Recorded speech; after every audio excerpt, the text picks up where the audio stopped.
Hello and welcome to BYJU'S IAS. Let's get started with the analysis of today's The Hindu newspaper, beginning with a news item on page number 1 of the Delhi edition of The Hindu relevant for GS paper 2.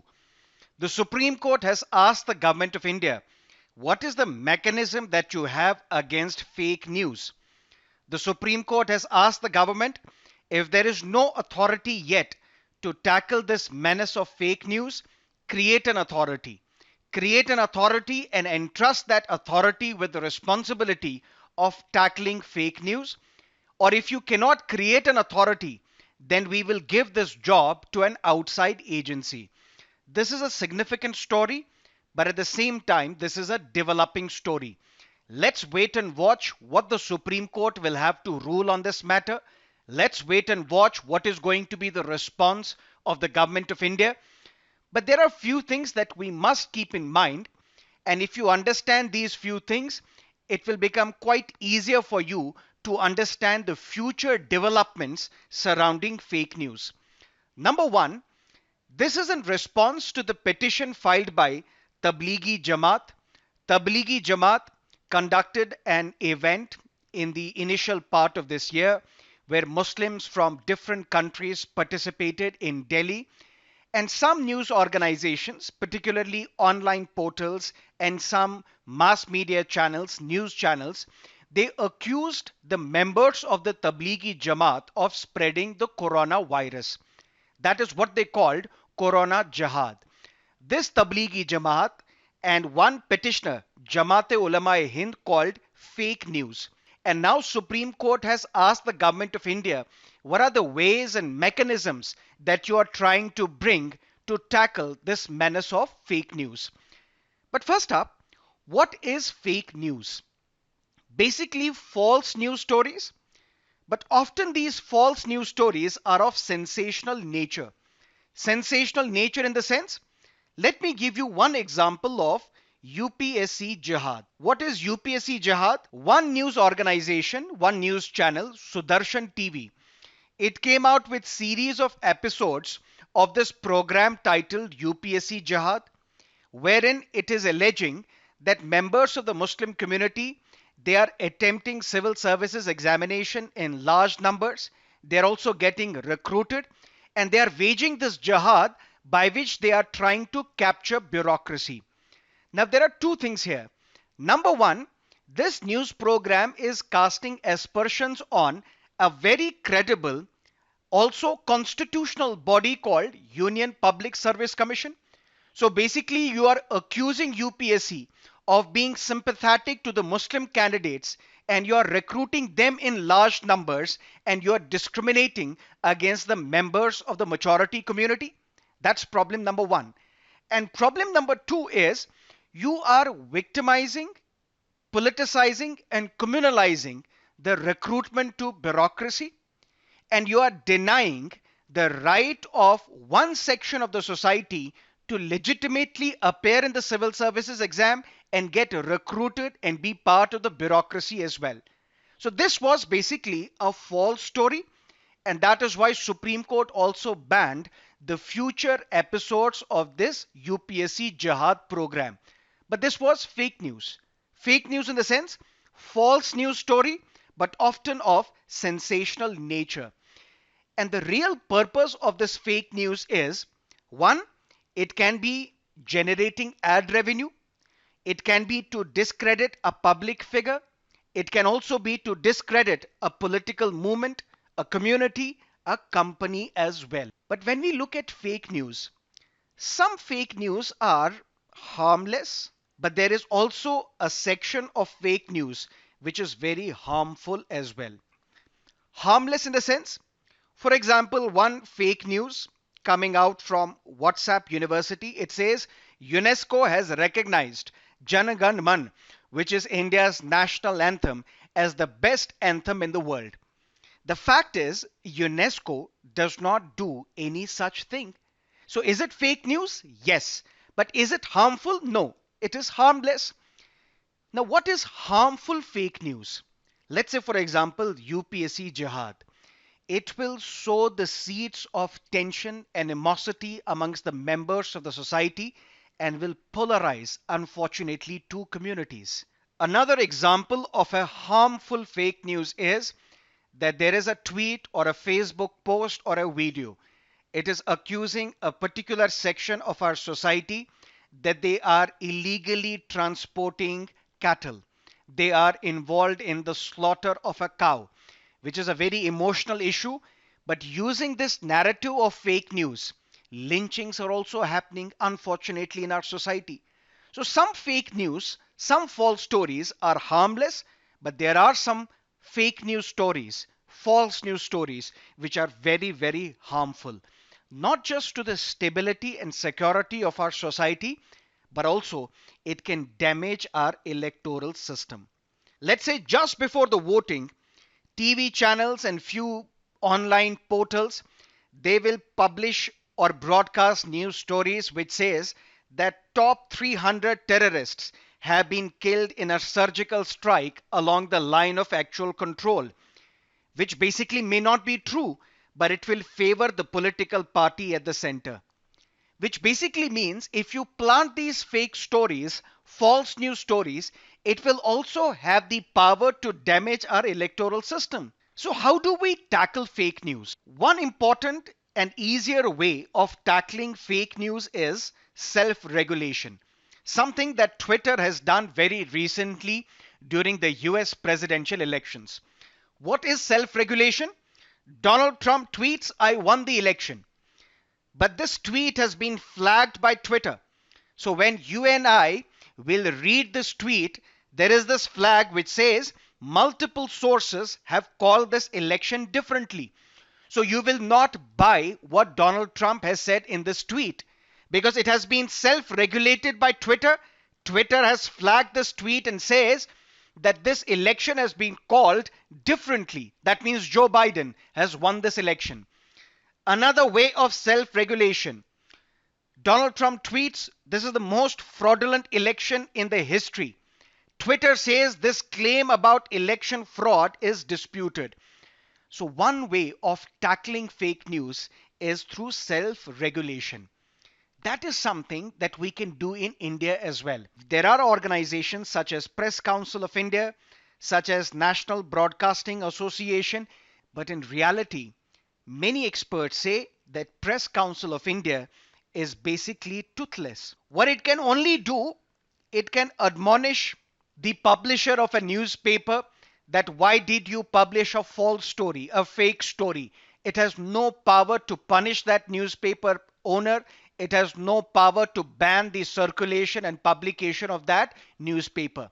That is why the Supreme Court is asking the government create an authority which can tackle this menace of fake news, or we will give this job to an outside agency.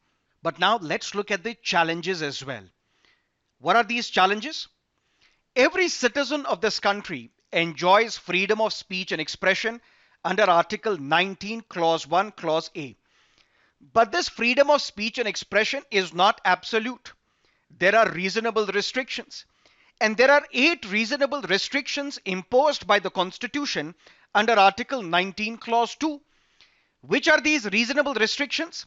In the interest of the sovereignty or integrity of India, in the interest of the security of the state, in the interest of public order, decency or morality, defamation, incitement to an offense, friendly relations with foreign states, contempt of court.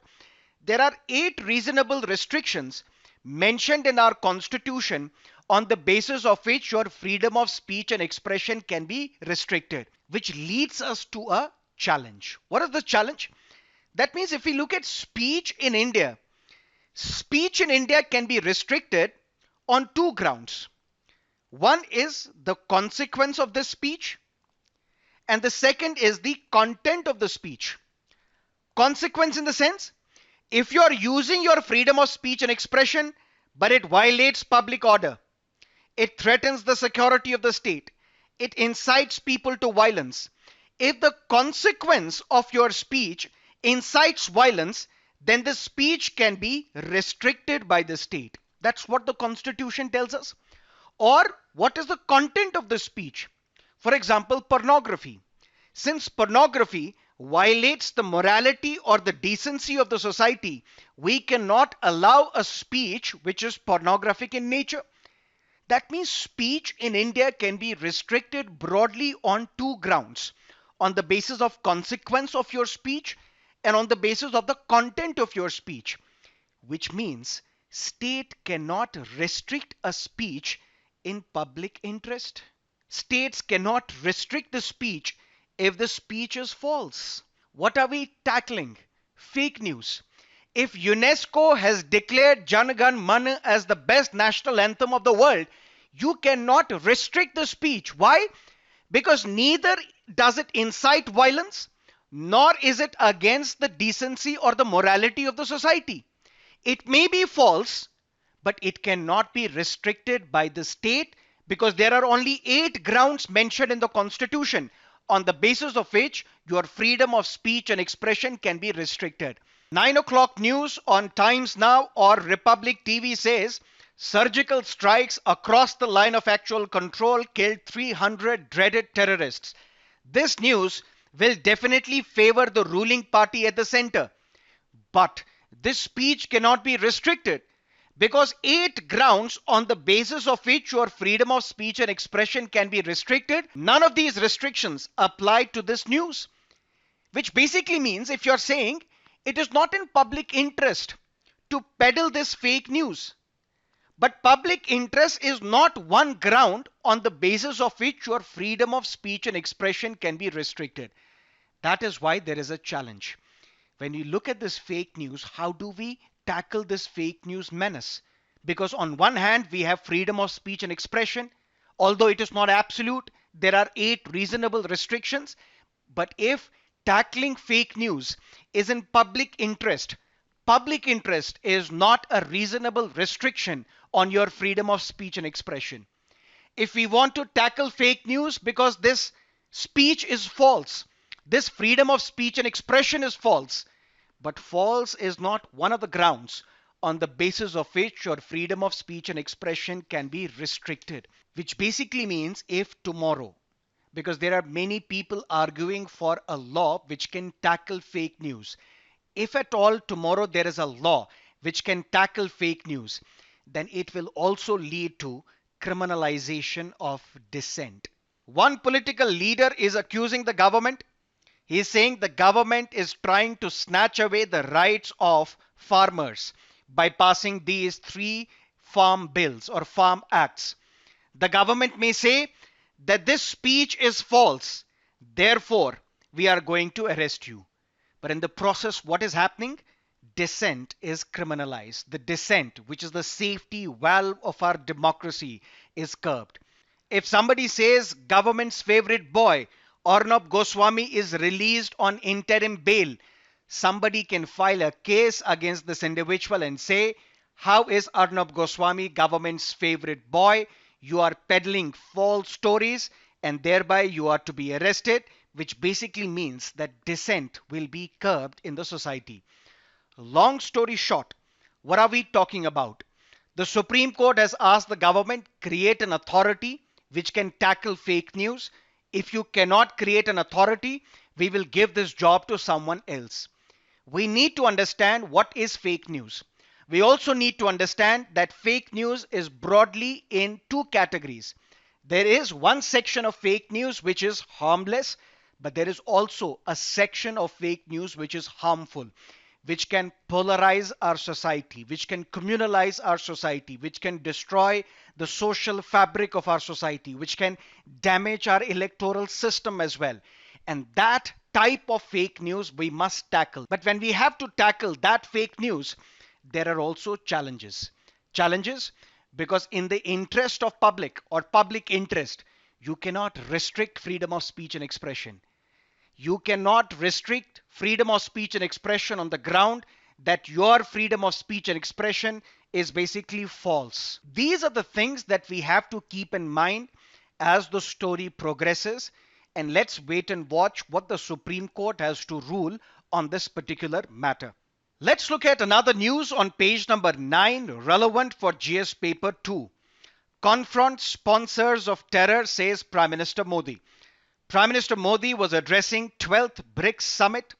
Prime Minister Modi has also raised the demand for reforms in United Nations Security Council because for years now, India is rightfully claiming that we deserve a permanent place in United Nations Security Council. As of now, there are only 5 permanent members of United Nations Security Council. India is claiming, and rightfully so, that we deserve a permanent place on the high table of the Security Council. But let's look at few facts regarding BRICS that can be important for your prelims examination. First up, there was something called BRIC, not BRICS. This term BRIC was coined by Goldman Sachs. Goldman Sachs is basically an investment bank which is headquartered in New York.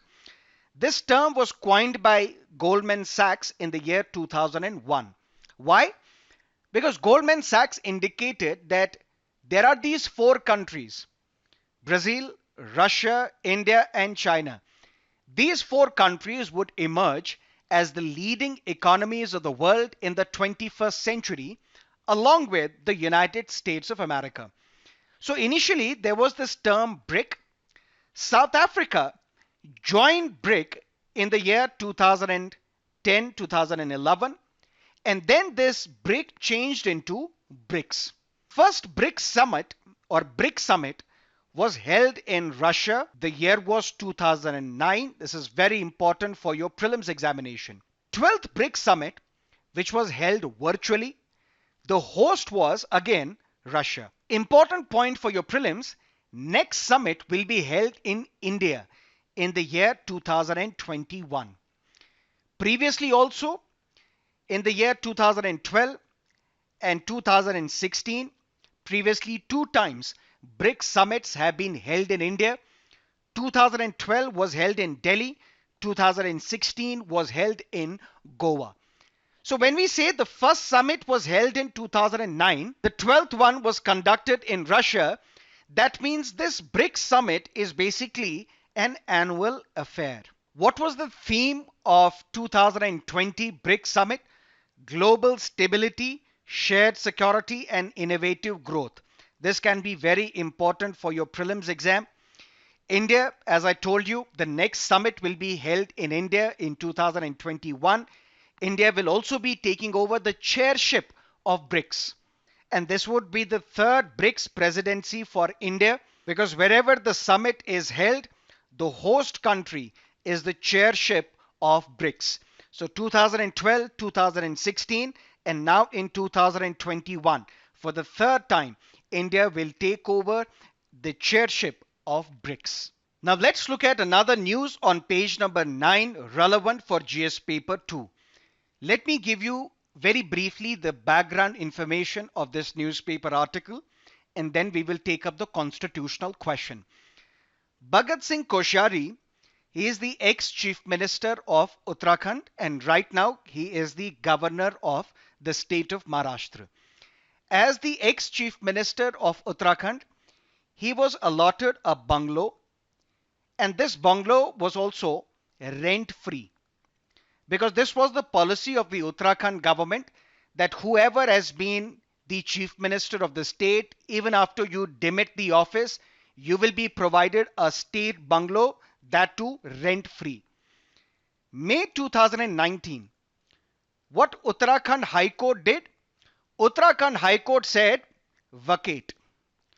All those who are occupying these bungalows, all these former chief ministers, you have to vacate these bungalows, and for whatever period you were occupying these bungalows, you will have to pay rent as well, and this rent will be determined by the market. So on the basis of the market conditions, this rent you will have to provide. Then Uttarakhand Legislative Assembly passed a law basically nullifying this judgment of Uttarakhand High Court. Basically, this law allowed former chief ministers to occupy these government bungalows rent-free. But then June 2020, Uttarakhand High Court again stepped in and struck down this law and said, no, you will have to pay market prices as a rent. But this was in June 2020.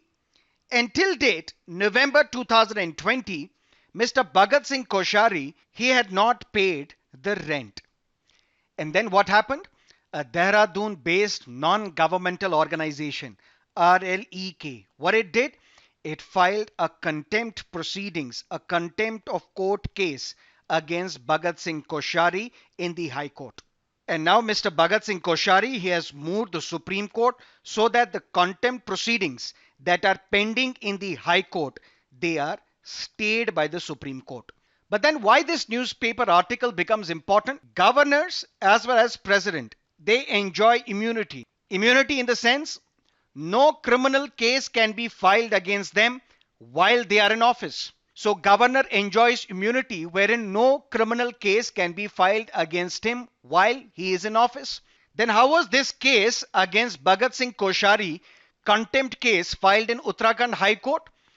Some legal experts say this was not a criminal contempt case that was filed before the Uttarakhand High Court. It was basically a civil contempt case that was filed against Bhagat Singh Koshari. What is a civil contempt? Civil contempt is basically willful disobedience of a court order. So if Uttarakhand High Court had asked Bhagat Singh Koshari, please pay market determined rent for the bungalow that you were occupying, and when Mr. Koshari refused and did not willfully abide by this court order, which basically means he was committing civil contempt of the court. And that is why contempt proceedings were filed against him in the Uttarakhand High Court. But this is something very rare, because even in civil cases, the governor enjoys immunity. No action can be taken against a governor, even in a civil case, unless and until 2 months' notice is given to the governor. I do not recall any such instance. This, I think, is rare, which has never happened in the past. Let's wait and watch what Supreme Court has to do in this particular matter. Now let's look at some of the editorials and columns. First up, under Biden, security empathy but liberal antipathy. Let me provide you a small crux of this newspaper column. But first up, some background. After the Second World War ended in the year 1945, the world became bipolar. There were two power blocks, one led by United States, the other led by USSR. But then USSR got dismembered. In the late 1980s and the early 1990s, USSR got dismembered, and ultimately the world became unipolar. United States was the only superpower of the world. And it was when US was the sole superpower of the world that US took upon itself to preserve democracy in the world, to ensure that there is liberal world order, to ensure that there is rules-based order in the world. So basically, United States took upon itself and claimed that I am the custodian of all the liberal values of the world, and we will ensure that rules are respected and followed throughout the world. That is why US took upon itself and launched war against terrorism. When Afghanistan was attacked in 2001, when Iraq was attacked in 2003, and this was also in the aftermath of 9/11 attacks, when the then President of United States, George W. Bush, he coined a term called axis of evil. That there are three countries who are the axis of evil. One is Iraq, the other is Iran, the other is North Korea. That is why US, as the custodian of the liberal policies of the world, took upon itself and imposed sanctions on North Korea, took upon itself and used United Nations to impose sanctions on North Korea, impose sanctions on Iran. US took upon itself to save the climate of the world by playing a very important role in the Paris climate deal, played a very important role in Iran nuclear deal. And this Iran nuclear deal, which was signed by permanent 5 members of the United Nations, plus Germany and Iran, This effectively ended any scope for Iran to develop a nuclear bomb. But then this role of United States changed after Donald J. Trump assumed the presidency of United States of America. And almost all experts are now in agreement that United States slowly and steadily has withdrawn itself as the sole superpower of the world, and now the space is now slowly and steadily taken up by China. If you were asked in one word, explain the foreign policy of Donald J. Trump, one word for that could be reckless. Reckless in the sense he withdrew from Paris climate deal, he unilaterally withdrew from Iran nuclear deal. Unilaterally, there are talks that US troops shall be withdrawn from Iraq and as well as Afghanistan. Experts are also of the opinion that Donald J. Trump developed good personal relations but with authoritarian leaders such as Kim Jong-un of North Korea, such as MBS Mohammed bin Salman of Saudi Arabia.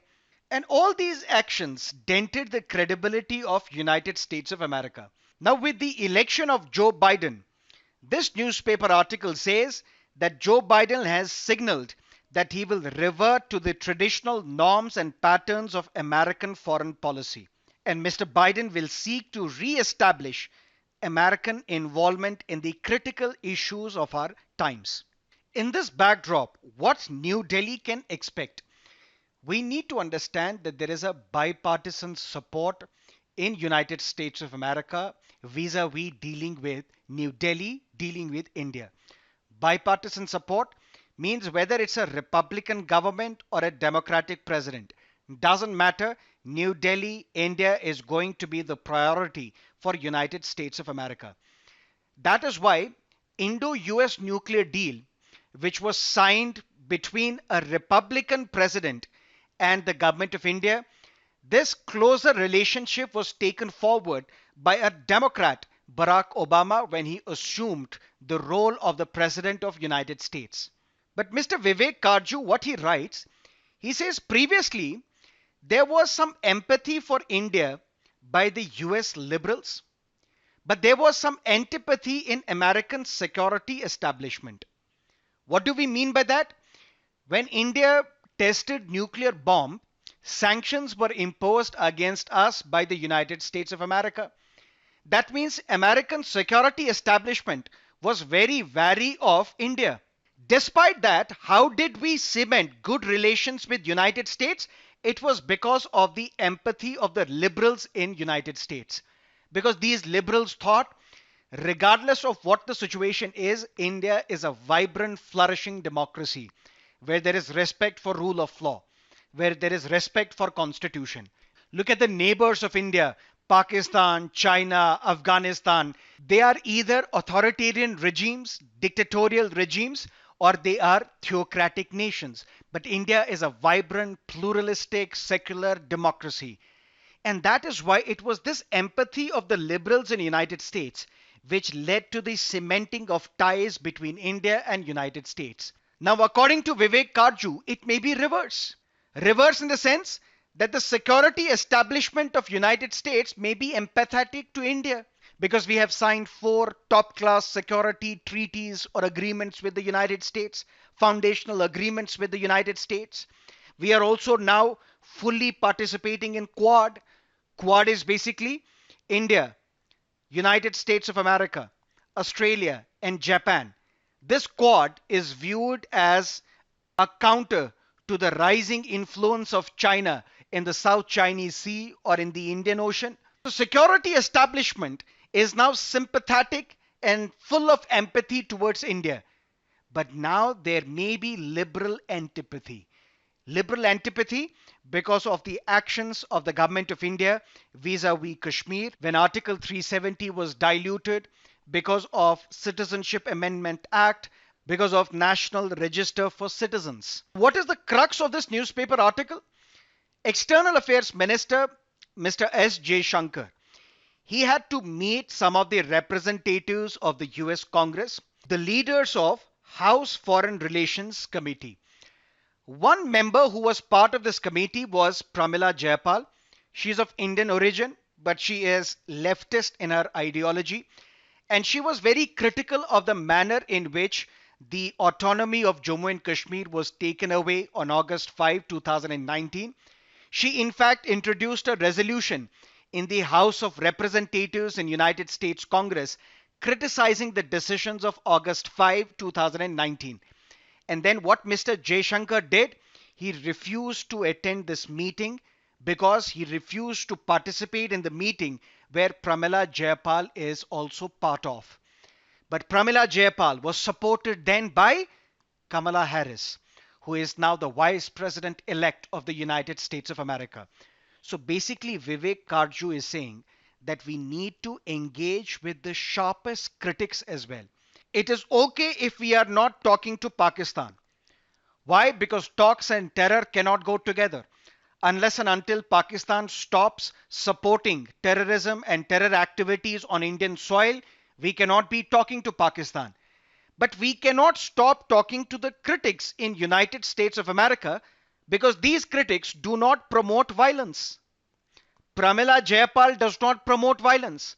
So we have to engage with them. When Mr. S. J. Shankar was asked, why did you refuse to meet the leaders of US Congress? He said, I cannot engage with people who have closed minds, who have preconceived notions towards India. Vivek Karju asks a very important and fundamental question. Is not opening of these closed minds the basic and ultimate test of diplomacy? That is the crux of this newspaper article written by Vivek Karju. Now let's look at another column, shifting sands for Asian economies. When coronavirus outbreak spread across the world, many people, many countries were disillusioned with China. Some countries and their leaders accused China of infecting the entire world with this man-made virus. Donald Trump also called it Chinese virus rather than coronavirus or COVID-19. But be that as it may, many people then quickly started writing opinions and columns, and they were hoping that because of this deep mistrust and distrust towards China, many companies will come out of China and they will move to different countries. Different countries like India, Vietnam, Korea, Bangladesh, so on and so forth. But that has not happened. Except few labor-intensive industries such as textiles, apparels, which have moved towards Bangladesh and Sri Lanka, we have seen the trend is that other industries, they have still their businesses intact in China. There are three reasons why firms continue or companies and industries continue to do business in China. Reason number one, starting a business and maintaining this business is very easy in China. Unlike in India, where there are many bureaucratic hurdles, tax uncertainties, for example. Look at Vodafone case. Retrospective taxes have been imposed in the past in India. This is what some people allege is tax terrorism. So one reason why businesses continue to operate in China is that starting a business and maintaining it is very easy in China, unlike in other countries.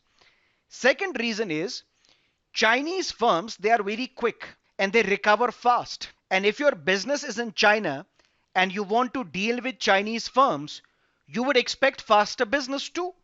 Look how quickly Chinese companies or manufacturing companies in China have recovered from COVID assault. That's reason number two, why businesses continue to operate from China. And reason number three, companies who set up business in China, they have spent billions of dollars by setting up supply chains, for example, by setting up infrastructure, for example. So you can't expect such companies to disappear from China overnight. These are the three reasons why businesses they continue to operate in China.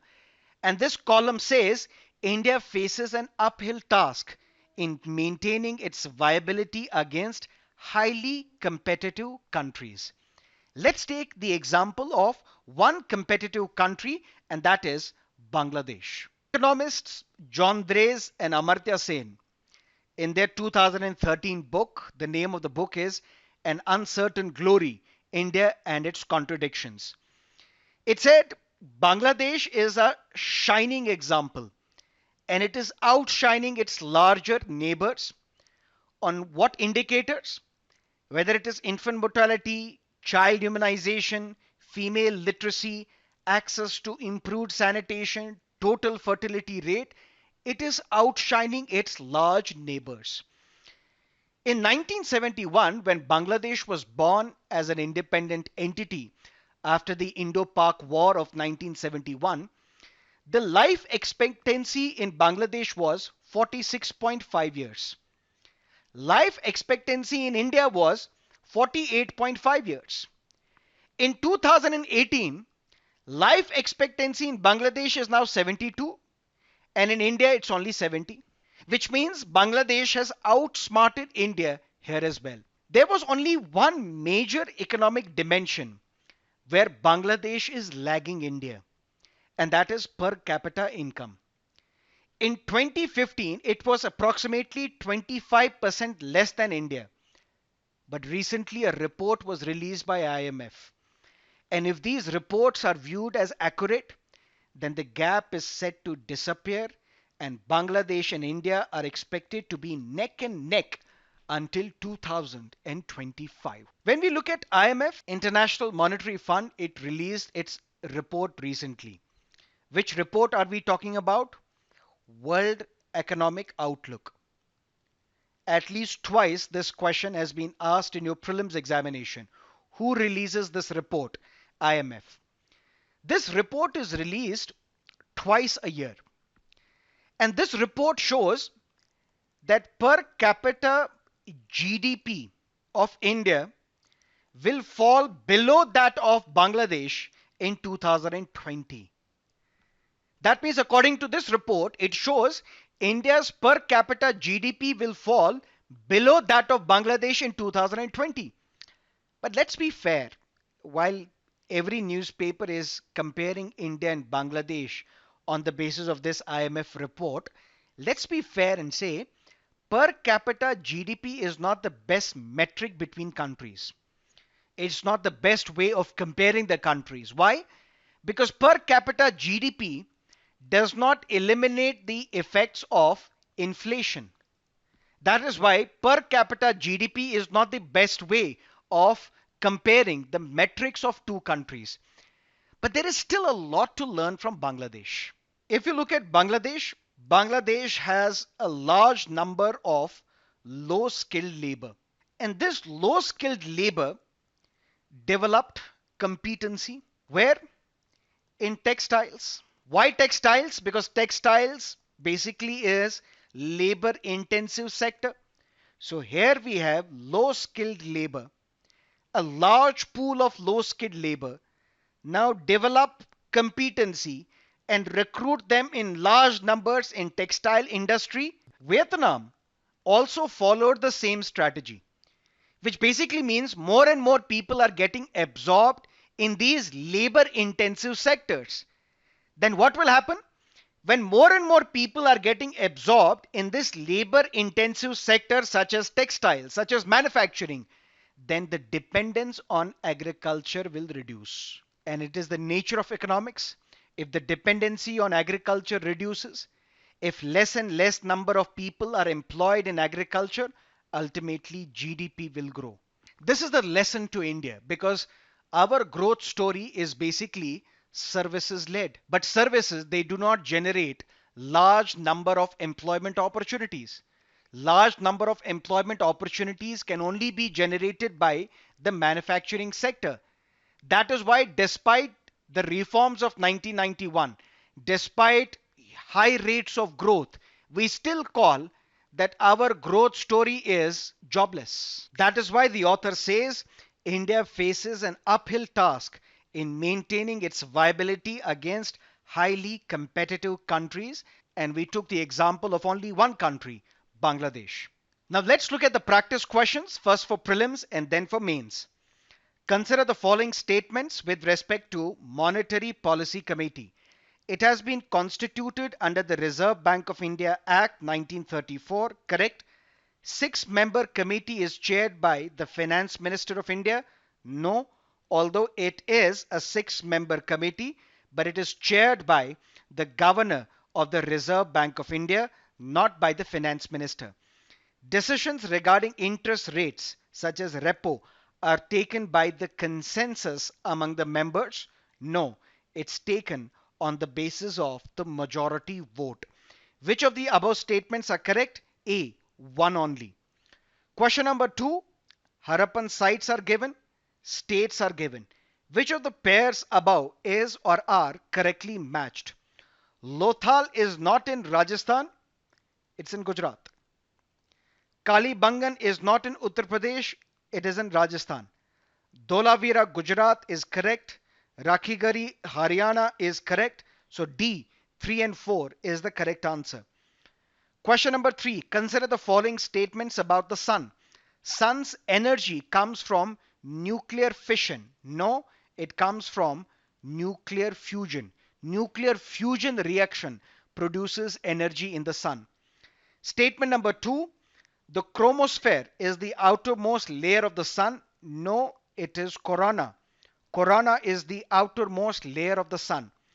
Sunspots are cooler compared to the surrounding regions of the sun. That's right. That's the reason why they're also dark. So B, 3 only is the correct answer. Question number 4. With reference to freedom struggle of India, the instrument of accession was a legal document first introduced by A, the Government of India Act 1935, because it was this act which envisaged a federal scheme. A federation where these princely states, they will join the Union of India by signing the instrument of accession. But the federation which was envisaged by Government of India Act 1935 was not realized. Prelims 2020 question with reference to the provisions contained in Part 4 of the Constitution. Part 4 deals with directive principles of state policy. Which of the statements are correct? They shall be enforceable by courts? No. If you look at Article 37, Article 37 talks about two important characteristics of DPSPs. Number 1, they shall not be enforceable in a court of law. Nevertheless, they are fundamental in the governance of the country, and it shall be the duty of the state to implement these directive principles of state policy, which means DPSPs are principles laid down to influence the making of laws by the state. So statement 2 and 3 are correct. D is the right answer. Let's look at the practice questions for mains.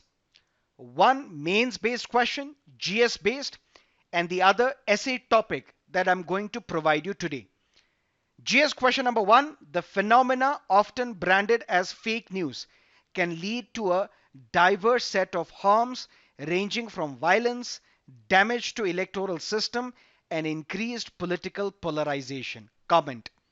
Essay question, they cannot make history who forget history. This is the quote of Dr. B.R. Ambedkar. That is it from our newspaper analysis for today. Thank you for being with us. Have a great day.